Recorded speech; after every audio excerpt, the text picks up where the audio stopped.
कर्मचारी की बात आती है तब बजट में उसे कटौती होती है, उनकी सैलरी बढ़ती नहीं है, उनको कंटीजेंसी बेस पे काम करना पड़ रहा है। तो सरकार से हमारी यही सूचना है कि सबसे बड़ी योजना है और सबसे सफल योजना है, उसका कर्मचारी क्यों असफल है, उसको सफलता दिलानी चाहिए। बहुत बहुत शुक्रिया। कोई नहीं रह सकता। हम 16 साल कम सैलरी में भूखा रह करके आपकी सेवा किया है। अब हमारी परीक्षा ना ली जाए, हमको परमानेंट कर दिया जाए।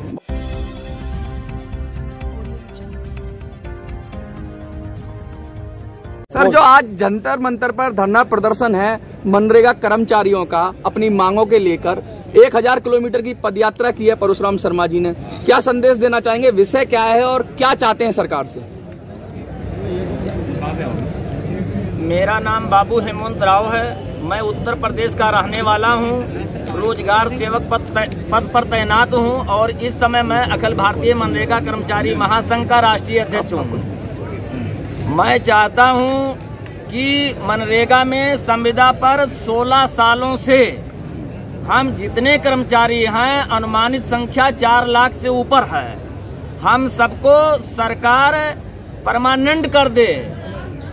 हम यही मांग को लेकर के यहाँ आज धरना आयोजित है और धरना आयोजन से पहले माननीय प्रधानमंत्री जी को बनारस 9 जनवरी से लेकर के 1 फरवरी तक पीएमओ कार्यालय तक का ज्ञापन माननीय प्रधानमंत्री जी कार्यालय को रिसीव करा दिया है कि हमारे मनरेगा परिवार कल्याण सेवा प्रमुख के पद पर अखिल भारतीय मनरेगा कर्मचारी महासंघ के पदाधिकारी श्री परशुराम शर्मा, जो उत्तर प्रदेश से हैं, पदयात्रा निकाल रहे हैं। मैं ये कॉपी भारत सरकार को दे दिया हूं और 24 दिनों का पदयात्रा चला।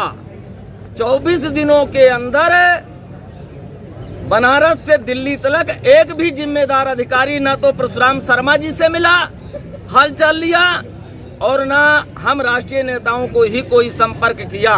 और आज स्थिति पहुंच गई कि अगर भारत सरकार के अधिकारी और मंत्रालय हमसे संपर्क कर लेते तो आज का ये धरना हमको नहीं करना पड़ता, हम धन्यवाद आप देने का समय होता। लेकिन आज हम धरना कर रहे हैं कि हमको परमानेंट कर दिया जाए। परशुराम शर्मा जी, 1000 किलोमीटर की यात्रा, पहले तो बताइए कि कैसा अनुभव रहा, कितना सपोर्ट मिला कर्मचारियों का, और यहाँ जो आपको हजारों की संख्या में कर्मचारी जुटे हुए हैं, क्या संदेश देना चाहेंगे उनको? हमारे जो यहाँ हजारों की संख्या में जो साथी जुटे हुए हैं, ये एक सांकेतिक कार्यक्रम है और ये हमारे साथी कोई विशेष सूचना पे नहीं, एक छोटी सी सूचना पे उपस्थित हुए हैं। हम लोगों को बड़ा कार्यक्रम करना होता तो यहाँ संख्या बनता नहीं। और जो ये पदयात्रा 9 जनवरी को शुरू किया गया है, LIU द्वारा बराबर संपर्क किया गया। वहाँ पीएमओ कार्यालय वाराणसी में हम लोगों ने लिखित में दिया कि हम पैदल चल करके माननीय प्रधानमंत्री जी से मिलने के लिए ज्ञापन देने जा रहे हैं। हमें पूरी सुरक्षा दी गई प्रशासन द्वारा, कोई दिक्कत नहीं आई। और जहां हमारा संख्या ज़्यादा हो जाता था वहां पुलिस द्वारा भी सुरक्षा दिया गया। आज मैं दिल्ली आ गया हूं तो मैं भारत सरकार से यही निवेदन करूंगा कि हमारे जो मनरेगा कर्मचारी हैं पूरे देश में, जो 16 वर्षों से लगे हुए हैं संविदा के रूप में, उनको नियमित किया जाए, उनको वेतनमान दिया जाए। इसी मांग को लेकर के हम लोग चल रहे हैं और आज ये धरना प्रदर्शन किया जा रहा है। सर, एक बात बताइए, ज्ञापन किस किस को दे रहे हैं आज आप, और आगे का क्या आपकी कार्य योजना है? आज हम केवल ज्ञापन माननीय प्रधानमंत्री जी को ही दे रहे हैं और हम मनरेगा कर्मचारी किसी स्टेट को कुछ नहीं मानते हैं, खाली प्रधानमंत्री जी भारत सरकार को मानते हैं, क्योंकि मनरेगा भारत सरकार के अंतर्गत है।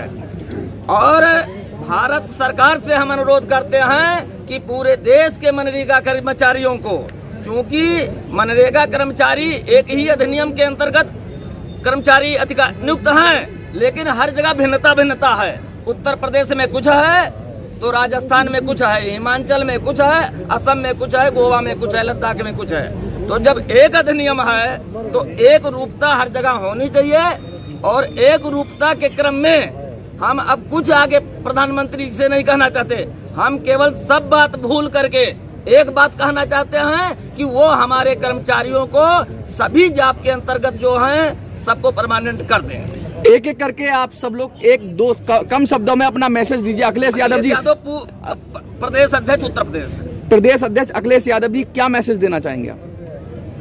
मैं ये कहना चाहूँगा, पूरे देश के जो मनरेगा कर्मचारी हैं वो शांतिपूर्वक इस कार्यक्रम को कर रहे हैं और हमारा एक साथी परशुराम शर्मा जी जो गांधीवादी तरीके से बनारस पीएमओ कार्यालय से पैदल 1000 किलोमीटर चल के आए, लेकिन अधिकारियों द्वारा कोई भी उनकी बात का संज्ञान नहीं लिया गया है, ना ही कोई वार्ता की गई है। मैं यहाँ खुले मन से चेतावनी देना चाहता हूँ कि अगर 5 बजे तक इन लोगों की कोई वार्ता विभाग में नहीं कराई गई या कोई सरकार की तरफ से किसी विभागीय नेता या अधिकारी ने, इनकी मंत्री ने बात नहीं सुनी, तो हम लोग प्रधानमंत्री कार्यालय की ओर कूच करने का काम करेंगे। घनश्याम जी, आप गुजरात के अध्यक्ष हैं, क्या कहना चाहेंगे?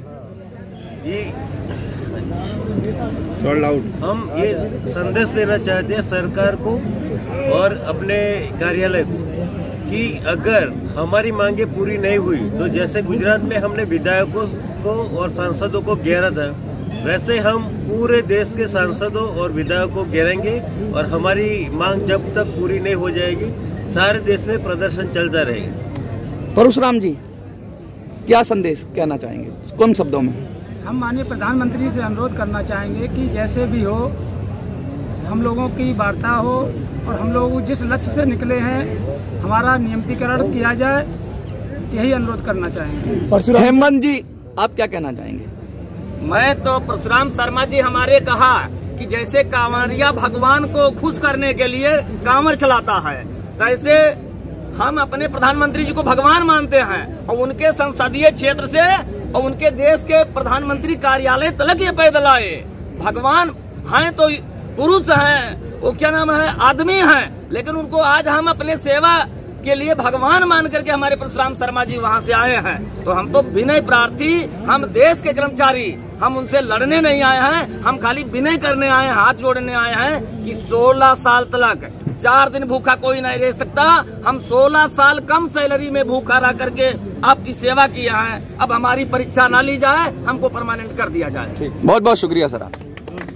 मेरा नाम गंगादीन कश्यप है, थोड़ा तेज। उत्तर प्रदेश के जनपद बरेली से जिलाध्यक्ष हूँ और इस कार्यक्रम का प्रभारी हूँ। मेरा कहना यह है कि 14 वर्ष अपने जीवन के बहुत कीमती अपने सेवा को दिए हैं। रोटी, कपड़ा, मकान, स्वास्थ्य, बच्चों की शिक्षा जैसी जो बेसिक जरूरतें हैं वो हमारी पूरी नहीं हो रही। इतना कम हमको मेहनताना मिलता है। 5-7 हजार में आजकल रोटी, कपड़ा और मकान की बेसिक जरूरतें पूरी होना बहुत मुश्किल है। दूसरा, सरकार को ये मंथन करना चाहिए, विश्लेषण करना चाहिए कि हम जो काम कर रहे हैं, मैं बताता हूँ डिटेल में ना, इम्पोर्टेंट कार्य, हम जल, जमीन, जंगल, पर्यावरण, प्रदूषण आदि को रोकते हैं, वृक्ष लगाते हैं, जिससे हवा, वायु शुद्ध होती है, जल शुद्ध होता है। इतना महत्वपूर्ण कार्य हम जो कर रहे हैं जिससे हमारे देश की जनता स्वस्थ लाभ ले रही है। गरीबों को मकान बनाने से लेके पेंशन, राशन कार्ड वगैरह सब हम काम करते हैं। इतनी महत्वपूर्ण योजनाओं को लागू करने वाले कर्मचारी की इतनी निम्न तनख्वाह, तो समझें आप जो योजनाएं सरकार लागू करती है वो जमीनी स्तर पर क्या खाक लागू होंगी जब उसके कर्मचारी का मेहनताना रोटी, कपड़ा और मकान ही पूरे उसकी जरूरतें पूरी नहीं हो रही। धन्यवाद। आप क्या संदेश देना चाहेंगे? पहले अपना नाम। प्रधानमंत्री जी के जन्म स्थान गुजरात से आप जितेंद्र परमार जी, हमारे राष्ट्रीय कोषाध्यक्ष। नमस्कार, मैं सभी देशवासियों को ये मैसेज देना चाहता हूँ कि मनरेगा योजना है वो विश्व की सबसे बड़ी योजना है। पूरे विश्व में सबसे बड़ी योजना में हम काम कर रहे हैं और इसका बजट है वो भारत का बजट एक तरफ है और पूरे मनरेगा का बजट हर स्टेट में और देश में एक तरफ है। मगर जब कर्मचारी की बात आती है तब बजट में उसमें कटौती होती है, उनकी सैलरी बढ़ती नहीं है, उनको कंटीजेंसी बेस पे काम करना पड़ रहा है। तो सरकार से हमारी यही सूचना है कि सबसे बड़ी योजना है और सबसे सफल योजना है, उसका कर्मचारी क्यों असफल है, उसको सफलता दिलानी चाहिए। बहुत बहुत शुक्रिया। मनरेगा कर्मचारी जो कई वर्षों से 16 वर्षों से मनरेगा में काम कर रहे हैं, उनकी नौकरी अभी अस्थायी नहीं की गई है और नहीं उनको उनका पूरा वेतन मान दिया जाता है। बहुत कम वेतन पर काम करने के लिए बाध्य किया जाता है और इसके लिए विगत हम लोग 10-12 वर्षों से नई दिल्ली के लिए जो है प्रधानमंत्री जी को ज्ञापन देते रहे हैं और अपनी पीड़ा को रखने का काम किया है, लेकिन दुर्भाग्य है यहाँ से कोई भी सकारात्मक जवाब आज तक नहीं मिला है।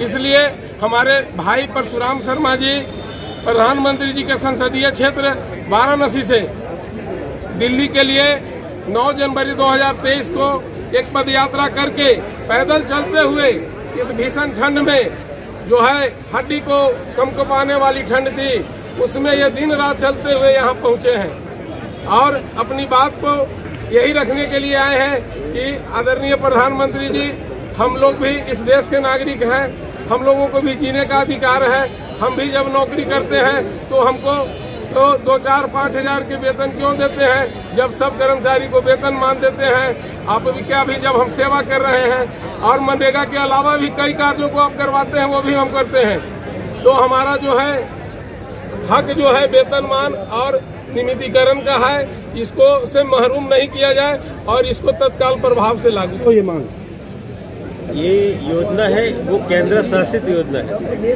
और पूरे देश में विविध राज्यों को मनरेगा पर संविदा के रूप में कर्मचारियों की नियुक्ति की गई है। अगर प्रधानमंत्री जी चाहते हैं कि पूरे देश के सभी मनरेगा कर्मियों का नियमितीकरण हो, तो मात्र एक नोटिफिकेशन, एक ही नोटिफिकेशन से ये सब हो सकता है। इसके लिए हम लोग ये मांग प्रधानमंत्री जी से रख रहे हैं। मैं अपने गुजरात की बात बताना चाहूँगा।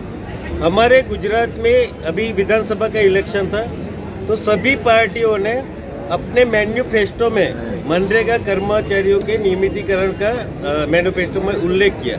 उसकी वजह से गुजरात में 40% तक सभी मनरेगा कर्मचारियों की सैलरी बढ़ाई गई। हम यही आशा लेके आए हैं कि ये बात पूरे देश में हो और प्रधानमंत्री जी से हम ये विनती करते हैं कि ऐसा ही काम पूरे देश में हो। मैं यही कहना चाहूँगा कि ये जो मनरेगा में ये संविदा कर्मचारी लगे हुए हैं, ये प्रत्येक ग्राम पंचायत में 100 से 200 लोगों को रोजगार देने का काम करते हैं। ये गांव के हाई मेरिट होल्डर व्यक्ति हैं और इनका इस नौकरी में इनकी ज़िंदगी बर्बाद हो गई है और ये ओवरेज हो गए, किसी दूसरी नौकरी लायक नहीं रहे। तो हम लोग ये चाहते हैं जैसे तमाम विभागों में संविदा पर कार्यरत जो भी कर्मचारी हैं, यहाँ से केंद्र सरकार से जो बजट जारी होता है उसमें उनके मानदेय की व्यवस्था पृथक बजट से होती है, पृथक से व्यवस्था की जाती है। ऐसी व्यवस्था यहाँ से केंद्र से जो बजट जारी हो उसमें उनकी व्यवस्था ऐसी होनी चाहिए। और हम लोग यहाँ धरना प्रदर्शन करने आए हैं। अगर हमारी मांगों को शांतिपूर्वक से नहीं सुना जाएगा तो हम लोग प्रधानमंत्री कार्यालय की तरफ कूच करने का काम करेंगे। कहने का मतलब है, पूर्व में कहा गया है, पूर्व काल से कहा गया है कि अहम ब्रह्मास्म एको अस्ति द्वितीयो नास्ति। किसी का अहंकार न चला है, न चलेगा, न आगे पनप पाएगा। हम लोग अपनी मांगों पर सादगी के साथ साधारण तरीके से आज एक सांकेतिक कार्यक्रम के तहत यहाँ उपस्थित हुए हैं। अगला कार्यक्रम हमारा सांकेतिक नहीं होगा, हर व्यक्ति सचेतिक रूप से आएगा, फिर स्थिति कुछ और होगी। हर व्यक्ति का अधिकार होता है कि उसे जीविकोपार्जन के लिए उचित मजदूरी, उचित व्यवस्था उसको मिले, रोटी कपड़ा मकान पर सबका अधिकार होता है। उस अधिकार की लालसा में हम लोग आए हैं। यहाँ लोग अगर उत्तर प्रदेश से, झारखंड से, बिहार से, दूर दूर से लोग आए हैं तो इसलिए नहीं आए हैं कि दिल्ली घूमने। ये पेट की आवाज़ है साहब, जो लोगों को यहाँ खींच करके लाई है। कितनी उम्मीद है सरकार से? उम्मीद पर दुनिया कायम है। उम्मीद के भरोसे ही हम लोग आए हैं। कोई संघर्ष नहीं कर रहे हैं, शांतिपूर्वक तरीके से लोग अपनी मांग मांगने आए हैं और दूसरा रास्ता अख्तियार करने के लिए हम लोग तैयार हैं। आखिर दूसरे रास्ते पे क्यों जाना पड़ेगा? जलद नमानत बिना नमानत जलद बिन गए 3 दिन की, बोले राम सकोप तब भय बिन हो ही न प्रीत। यह स्थिति आएगी, उन्हीं के शब्दों में उन्हें जवाब दिया जाएगा। और एक चीज़ बता दें आप लोगों से, जो बातें हो रही है तो माननीय शिवाजी के विषय में मैं बता रहा हूँ। उन्होंने छापा मार युद्ध किया, हम लोगों के आदर्श रहे हैं। हम मनरेगा कर्मी हैं। गाँव में, ग्रामीण क्षेत्रों में खुदाई कराते हैं, खंडक बनवाते हैं, तालाब का जीर्णोद्धार कराते हैं, ठीक है, कुएं का जीर्णोद्धार कराते हैं, तो छापामार कार्य हम लोग कराते हैं। वोट की ताकत, चोट की ताकत वहीं पता चल जाएगी। हम बता दिए कि हम किसके अनुयायी हैं, इससे ज़्यादा कुछ नहीं कहना है। धन्यवाद। महेश सोरेन, सदस्य केंद्र समिति एवं कर्मचारी महासंघ,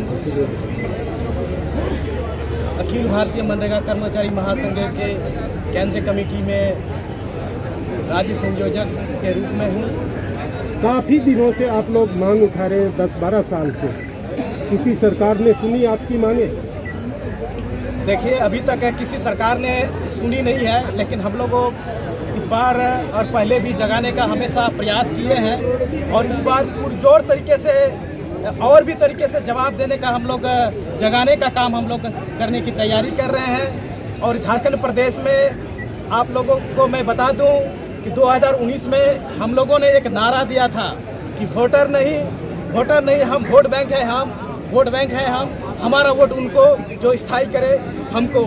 इस बार भी हमारा नारा पूरे देश भर में यही गूंजेगा और पूरे देश में हमारा अगर अपना भी इनको देखे मनरेगा कर्मी को तो लगभग 4 लाख के आसपास है, उसका आप 10 से गुना कर देंगे तो लगभग 40 लाख के आसपास हमारा पारिवारिक वोट बैंक होता है। पूरे प्रदेश में, पूरे देश में अगर आप उसको देखेंगे तो लगभग 5 करोड़ हमारा अनुबंध कर्मी है। विभिन्न विभागों में लगभग 40 से अधिक विभाग हमारा है और उसमें लगभग 5 करोड़ से अधिक है। और उसका वोट बैंक अगर आप एक चेतावनी दे रहे, बिल्कुल ये चेतावनी है और इसका प्रयोग हम लोगों ने झारखंड में किया है और हम लोगों झारखंड में इसको एक प्रयोग के तौर पर भी किया था और ये सत्ता परिवर्तन करके यानी कि 2024 में दिखेगा। बिल्कुल बिल्कुल बिल्कुल हमारा ये नारा है झारखंड की तरफ से भी और पूरे देश की तरफ से भी, जो नियमित करे हमको, हमारा वोट उनको, जो नियमित करे हमको।